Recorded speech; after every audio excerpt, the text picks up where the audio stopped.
Adiabatic process में किसी ideal gas के लिए उसका प्रेशर इनटू उसका volume to the power gamma ये एक कांस्टेंट होता है और ये है पॉइजन्स लॉ।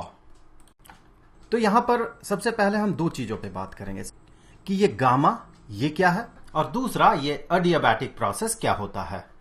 तो मैं यहां आपको बता दूं कि ये जो गामा है ये होता है molar specific heat at constant pressure divided by molar specific heat at constant volume. यहां पर जो भी गैस है इस थर्मोडायनामिक सिस्टम में। अब सवाल यह है कि एडियाबैटिक प्रोसेस क्या होता है। एडियाबैटिक प्रोसेस वो प्रोसेस होता है जिस प्रोसेस में एक थर्मोडायनामिक सिस्टम में हम बाहर से कोई हीट प्रोवाइड नहीं करते हैं और ये थर्मोडायनामिक सिस्टम भी कोई भी हीट लूज नहीं करता है। अपने सराउंडिंग्स को ये हीट देता नहीं है, हीट एनर्जी, और सराउंडिंग से हीट लेता नहीं है। तो आप मान सकते हैं ये जो थर्मोडायनामिक सिस्टम है ये एक आइसोलेटेड सिस्टम है। यहां पर ये जो भी सिस्टम है ये एक आइसोलेटेड सिस्टम है। सराउंडिंग्स के साथ इसका कोई भी इंटरेक्शन नहीं होगा। इंटरेक्शन इन द सेंस वो हीट एनर्जी का इंटरेक्शन नहीं होगा। हां, भले ही ये काम करके देगा सराउंडिंग्स को, लेकिन सराउंडिंग से ये हीट लेगा नहीं और सराउंडिंग्स को ये हीट एनर्जी देगा नहीं। अब क्या होता है कि किसी तरह से मान ले, अब किस तरह से इस पे हम आगे बात करेंगे, किसी तरह से ये जो थर्मोडायनामिक सिस्टम है ये इस पिस्टन को थोड़ा ऊपर चढ़ा लेता है, कुछ ऐसे। अब देखिए, हमने इससे पहले पढ़ा था कि अगर हम इस थर्मोडायनामिक सिस्टम में कुछ हीट एनर्जी प्रोवाइड करें, जैसे कि मान ले डेल्टा क्यू हीट हमने इसे प्रोवाइड किया, इसके कारण होता क्या है कि इसका जो इंटरनल एनर्जी है वो थोड़ा बढ़ता है। तो यहां अगर इंटरनल एनर्जी यू था तो अब internal energy you plus D you हो जाएगा, थोड़ा सा बढ़ेगा। और साथ ही साथ ये थर्मोडायनामिक सिस्टम जो है ये थोड़ा सा काम करता है। कैसे काम करता है, यहां पर इस पिस्टन को देखें, ये पिस्टन थोड़ा ऊपर चढ़ गया है। तो जब पिस्टन ऊपर चढ़ रहा है इसका मतलब ये कुछ काम कर रहा है। सो पिस्टन कुछ ऊपर चढ़ा जिसके कारण इसने काम किया डेल्टा डब्ल्यू। तो आपको पता ही होगा हम डेल्टा कुछ क्यों यूज करते हैं यहां पर, और हम यहां डी क्यों यूज करते हैं। हम यहां डेल्टा डब्ल्यू लिख रहे हैं, इसका मतलब ये एक इनएग्जैक्ट डिफरेंशियल है, ये पाथ डिपेंडेंट एंटिटी है। मतलब प्रेशर वॉल्यूम ग्राफ में जो प्रेशर और वॉल्यूम को हम प्लॉट करते हैं उससे जो एक कर्व बनता है उस कर्व के पाथ पे डिपेंड करता है वर्क डन। और चूंकि ये heat energy provided is equal to delta W plus D U, तो ये भी एक इनएग्जैक्ट डिफरेंशियल होता है। इस पे हमने काफी बात कर लिया है। तो फर्स्ट लॉ से, from the first law of thermodynamics, इससे हम कह सकते हैं कि डेल्टा क्यू जो हीट इसे प्रोवाइड किया जाता है एक थर्मोडायनामिक सिस्टम में, ये बराबर होता है इसके इंटरनल एनर्जी में इंक्रीमेंट और वर्क डन जो ये सिस्टम सराउंडिंग्स पे काम कर रहा है उन दोनों के समेशन के। तो जब ये एडियाबैटिक प्रोसेस होगा तो ये डी क्यू जो हीट इसे प्रोवाइड किया जा रहा है ये तो जीरो होगा। So D Q is equal to zero. कब? जब ये प्रोसेस एडियाबैटिक हो, एडियाबैटिक प्रोसेस में। तो D Q is equal to zero, इसका मतलब है कि बाहर से इसे कोई हीट दिया नहीं जा रहा और ये हीट लूज भी नहीं कर रहा heat energy. So adiabatic process के लिए हम कह सकते हैं कि delta Q is equal to zero, जो कि बराबर होगा D U plus delta W के। अब देखें, हम इस डी यू को एक अलग तरीके से रिप्रेजेंट कर सकते हैं। कैसे? तो इसके लिए मान ले एक थर्मोडायनामिक सिस्टम है जिसका कि वॉल्यूम को हम चेंज होने नहीं देंगे। सो इसका जो वॉल्यूम है ये कांस्टेंट है, तो ये रिजिड है, इसका जो टॉप है, इसके सारे सरफेसेस, सारे बाउंड्री इस सिस्टम का ये रिजिड है, ये मूव नहीं कर सकता है। तो इससे क्या होगा कि अगर सिस्टम वैसे ही रहे, चेंज ना हो, उसका वॉल्यूम चेंज ना हो, और मान ले कि हमने यहां पर इसे कुछ हीट एनर्जी प्रोवाइड किया है, लेट्स से हमने हीट एनर्जी प्रोवाइड किया है डेल्टा क्यू, और इससे हुआ क्या कि वॉल्यूम तो इसका बढ़ा नहीं, लेकिन इसका टेम्परेचर थोड़ा बढ़ गया। सो टी टेम्परेचर में ये था, ये बढ़ के हो गया T plus D T temperature इसका।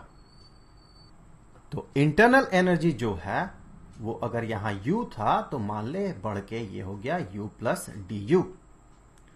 तो इसका वॉल्यूम में कुछ इंक्रीमेंट नहीं हो रहा, मतलब ये कोई काम नहीं कर रहा। ये जो थर्मोडायनामिक सिस्टम है सराउंडिंग्स पे कुछ काम करके नहीं दे रहा, जबकि फर्स्ट फिगर में देखे ये काम कर रहा। क्यों? क्योंकि पिस्टन ऊपर की तरफ चढ़ रहा, तो यहां जो वेट है उस वेट को ये धकेल के ऊपर की तरफ चढ़ा रहा, तो कुछ काम कर रहा। लेकिन यहां पर देखे वॉल्यूम कांस्टेंट है सेकंड फिगर में, तो वॉल्यूम कांस्टेंट होने के कारण हम ये कह सकते हैं ये कोई वर्क डन नहीं करता है। तो इस केस में जो वर्क डन है ये 0 के बराबर होगा। तो ये जो पूरा का पूरा हीट एनर्जी है डेल्टा क्यू, ये तो डी यू के बराबर हो गया। ये पूरा का पूरा हीट एनर्जी जाके इसके इंटरनल एनर्जी में जाके स्टोर हो गया, थोड़ा भी काम में खर्च नहीं हुआ। सो यहां से हम कह सकते हैं कि डेल्टा क्यू इस केस में is equal to D U. कब? जब इसका वॉल्यूम कांस्टेंट है, फॉर कांस्टेंट वॉल्यूम। अब अगर आप molar specific heat at constant volume को कंसिडर करें, so molar specific heat at constant volume CV जिसे हम डिनोट करते हैं, ये किसके बराबर है? ये बराबर है डेल्टा क्यू ओवर dt के। यही तो इसका डेफिनेशन है, rate of transfer of heat energy with respect to temperature, absolute scale में जो टेम्परेचर है, बशर्ते जो गैस का सैंपल है ये 1 मोल का गैस हो। हम ये भी कह सकते हैं कि molar specific heat at constant volume किसी एक गैस का ये होता है अगर उस गैस का 1 मोल का सैंपल लिया जाए और उसे कांस्टेंट वॉल्यूम में रखा जाए, तो फिर उसका जो टेम्परेचर है उसे अगर यूनिट हम बढ़ाना चाहते हैं, जैसे कि 1 डिग्री सेल्सियस हो या फिर 1 केल्विन हो, तो अगर हम यूनिट टेम्परेचर उसका बढ़ाना चाहते हैं तो हमें जितना हीट प्रोवाइड करना होगा, जिसका कि डिफरेंशियल फॉर्म ये होता है डेल्टा क्यू ओवर dt। अब देखिए ये जो डेल्टा क्यू है इस केस में ये डी यू के बराबर है, तो इसी को हम कह सकते हैं कि ये बराबर है D you over D T, क्योंकि पूरा का पूरा जो हीट एनर्जी है प्रोवाइड किया गया हीट एनर्जी ये तो इंटरनल एनर्जी में जाके स्टोर हो जाएगा। तो यहां से आप कह सकते हैं D U is equal to CV into D T.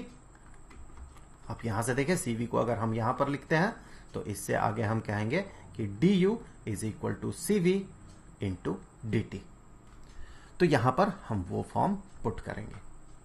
अब देखिए डेल्टा W के लिए हम क्या लिख सकते हैं, इसी केस में देखें, इस फिगर में देखें, डेल्टा W के लिए हम कहेंगे ये बराबर होगा, यहां मान ले इसका प्रेशर है P, तो चूंकि ये प्रेशर बराबर होगा पिस्टन जो नीचे की तरफ प्रेशर एक्सर्ट कर रहा उसके, क्योंकि उसी को विथस्टैंड करेगा ये, तो पिस्टन तो वही है, उसका मास तो वही है, क्रॉस सेक्शनल एरिया भी वही है, तो अब भी ये प्रेशर एक्सर्ट करेगा P, तो इसका जो प्रेशर होगा इंटरनली वो भी बराबर होगा P के। तो अगर मान ले ये dx डिस्टेंस ऊपर चढ़ता है, dx डिस्टेंस, तो ये कितना काम कर रहा है? dw किसके बराबर होगा? ये जो dw होगा ये बराबर होगा जो फोर्स अप्लाई कर रहा है ये थर्मोडायनामिक सिस्टम इस पिस्टन पे, वो force into displacement dx।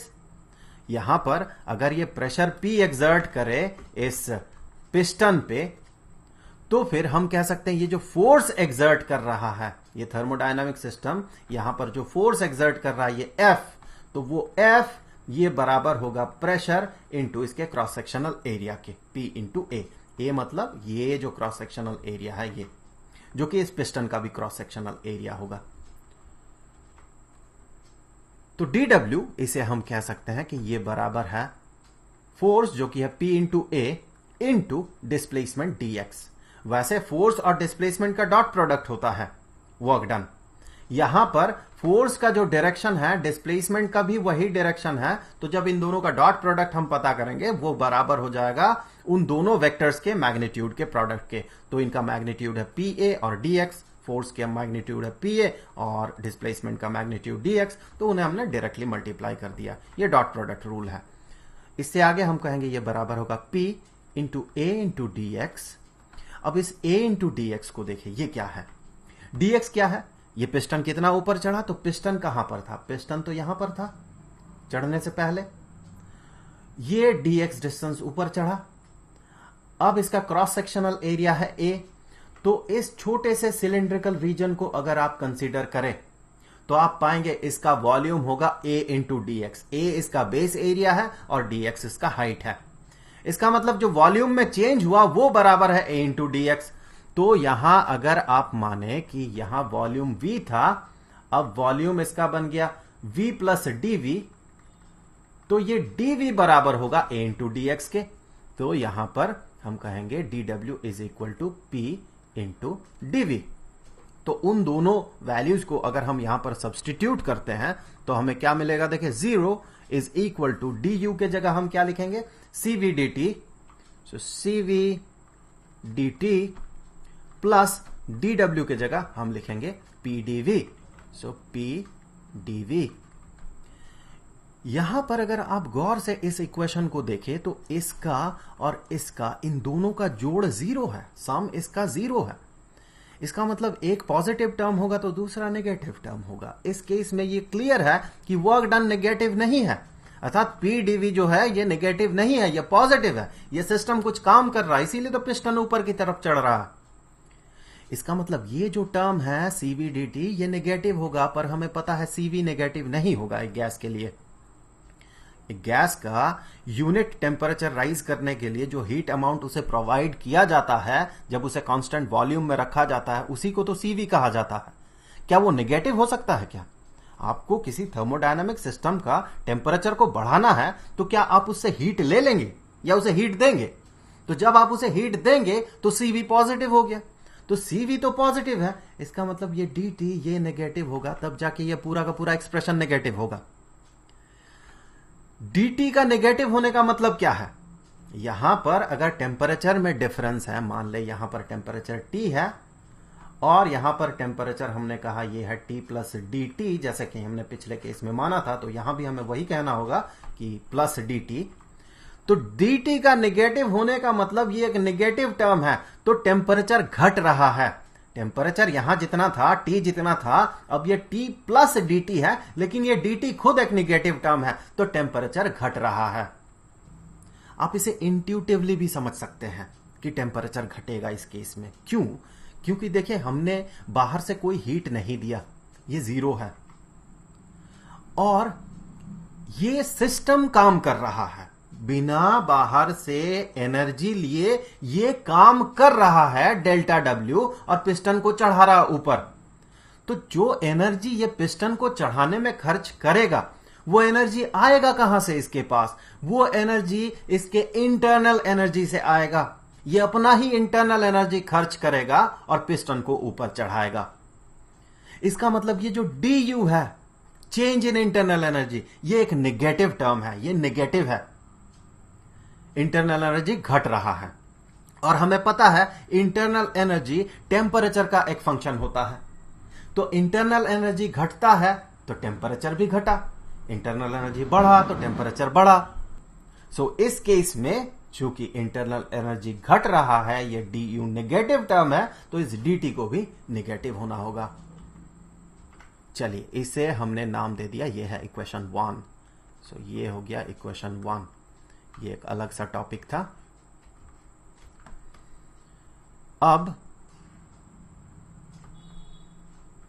Ideal gas equation से हम कह सकते हैं, फ्रॉम आइडियल गैस इक्वेशन, सो हम मान रहे हैं यहां पर जो गैस है इस थर्मोडायनामिक सिस्टम में वो एक आइडियल गैस है। सो आइडियल गैस इक्वेशन से हम ये कह सकते हैं कि PV is equal to nRT। तो यहां पर ये जो सिस्टम है, ये जो थर्मोडायनामिक सिस्टम है, हमने इससे पहले ही बात किया है कि वो 1 मोल का है। सो यहां पर जो गैस है ये 1 मोल का गैस है। यहां भी जो गैस था वो 1 मोल का था, 1 मोल का था ये। तो यहां n का वैल्यू तो 1 हो गया, तो इसी के आगे हम कह सकते हैं PV is equal to RT। अब हम क्या करेंगे, डिफरेंशिएट करेंगे इक्वेशन के दोनों तरफ। सो अगर हम डिफरेंशिएट करते हैं, डिफरेंशिएटिंग इक्वेशन के दोनों तरफ हम डिफरेंशिएट करेंगे with respect to T temperature, तो हमें क्या मिलेगा देखें। अब देखने वाली बात यह है कि प्रेशर और वॉल्यूम दोनों टेम्परेचर का फंक्शन होता है, और अडियाबैटिक प्रोसेस में ये प्रेशर और वॉल्यूम दोनों वैरी करता है। तो जैसे ही हम इसे डिफरेंशिएट करेंगे, D dt of PV is equal to D dt of RT। तो इससे आगे ये प्रेशर, इसे कांस्टेंट मानेंगे सबसे पहले, और इसे डिफरेंशिएट करेंगे t के रेस्पेक्ट में। So dV dt plus v को कांस्टेंट मानेंगे into dP dt is equal to, ये तो गैस कांस्टेंट है, सो R एज कांस्टेंट इसे हमने बाहर रखा, और t को डिफरेंशिएट करेंगे t के रेस्पेक्ट में, तो ये तो 1 बन जाएगा। अब इससे आगे देखें, अगर इक्वेशन के दोनों साइड हम dt से मल्टीप्लाई करते हैं तो हम कहेंगे P dV plus V dP is equal to R dt।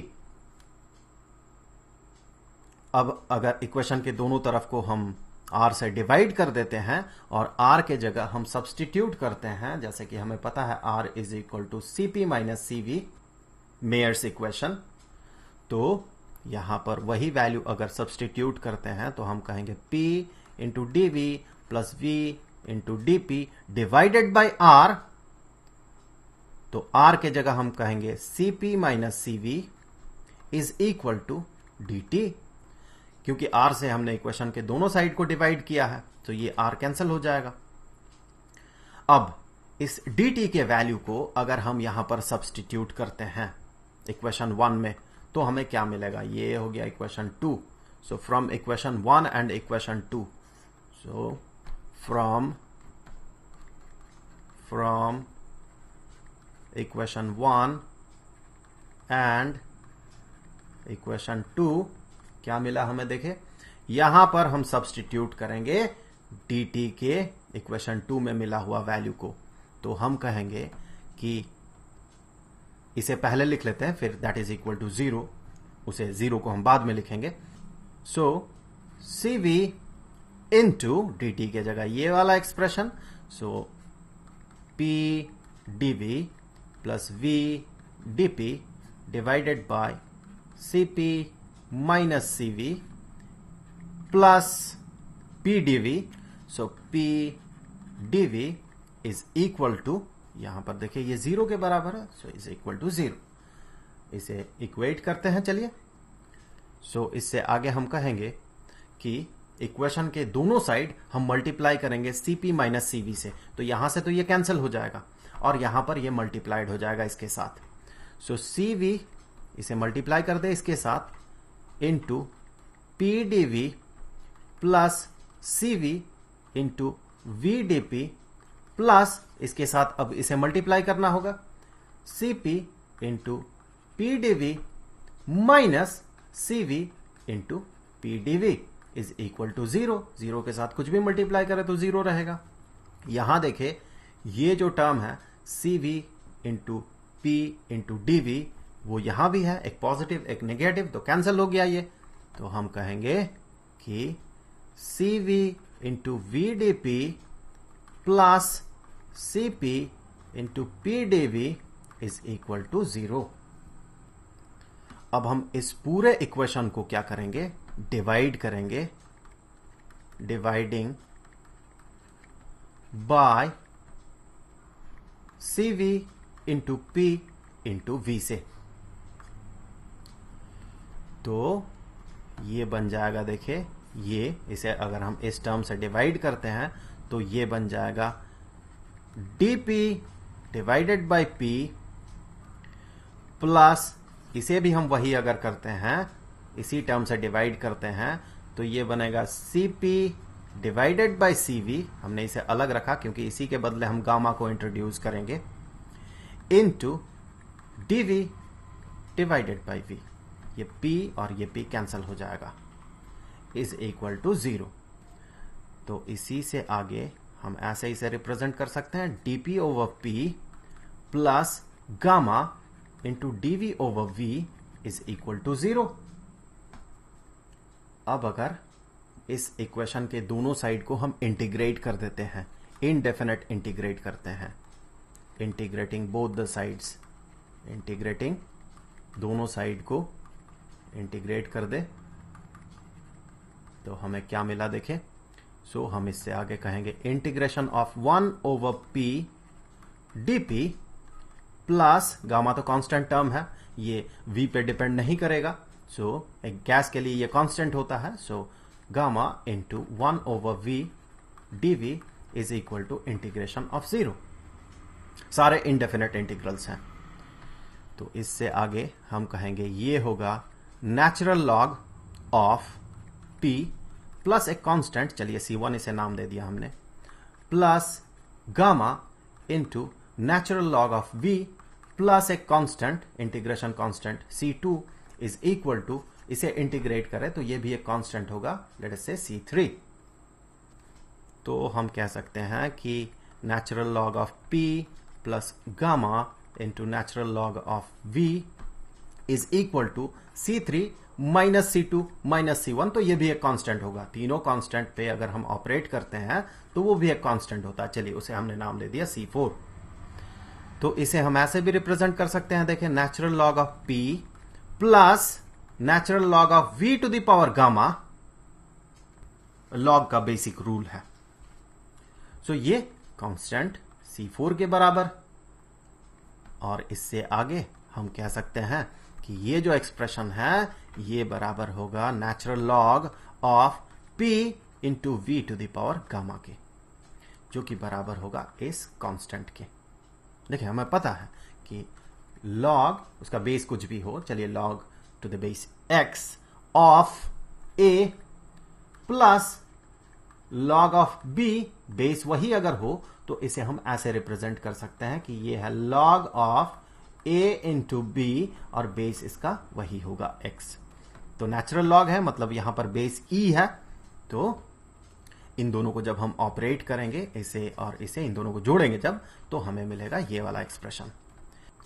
तो यहां से हम आगे कह सकते हैं कि natural log of P into V to the power gamma is equal to, ये तो एक कांस्टेंट है, तो इस कांस्टेंट को हम रिप्रेजेंट कर सकते हैं नेचुरल लॉग ऑफ C से, ये भी एक कांस्टेंट है। सो यहां पर इसका नेचुरल लॉगरिथम वैल्यू इस C का ये बराबर होगा इस कांस्टेंट के। ये C क्या है? ये एक कांस्टेंट है, तो इससे आगे हम कह सकते हैं P into V to the power gamma is equal to C। यहां पर ये जो C है ये एक कांस्टेंट है, तो ये रहा हमारा required equation, P into V to the power gamma is equal to a constant, जबकि ये गामा होता है Cp डिवाइडेड बाय Cv, अर्थात molar specific heat at constant pressure divided by molar specific heat at constant volume. अब इसका एक और form possible है, इसे हम दूसरे तरीके से भी रिप्रेजेंट कर सकते हैं, वो ये कि ये बराबर है P into V to the power gamma into V divided by V। So ये भी वही कांस्टेंट होगा C। तो इससे आगे देखें, हम इसे ऐसे रिप्रेजेंट कर सकते हैं P इंटू V, ये वाला V, into V to the power gamma divided by V, वही constant, is equal to P V into V to the power gamma minus 1 is equal to वही कांस्टेंट।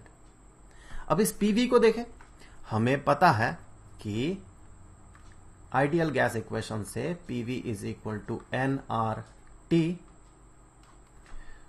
सो यहां पर अगर वही वैल्यू हम substitute करते हैं, सो nRT, यहां पर n है नंबर ऑफ मोल्स और R है गैस कांस्टेंट और ये T है एब्सोल्यूट स्केल में temperature, into v to the power gamma minus 1 that is equal to constant. अब अगर हम इसे ऐसे रिप्रेजेंट करें t into V to the power gamma minus 1 और इस nr को हमें इस साइड से कैंसिल करना है, तो हम इक्वेशन के दोनों साइड को nr से डिवाइड कर सकते हैं। तो यहां से ये nr तो कैंसिल हो जाएगा और इस साइड में राइट हैंड साइड में ये डिवाइड कर देगा c को। तो देखिए ये c एक कांस्टेंट है, ये n ये भी कांस्टेंट है एग्जांपल के लिए। अगर एक थर्मोडायनामिक सिस्टम है उसमें नंबर ऑफ मोल्स तो कांस्टेंट होगा और ये r जो कि गैस कांस्टेंट है ये भी एक कांस्टेंट है। तो हम कह सकते हैं कि t into V to the power gamma minus 1 is equal to a constant.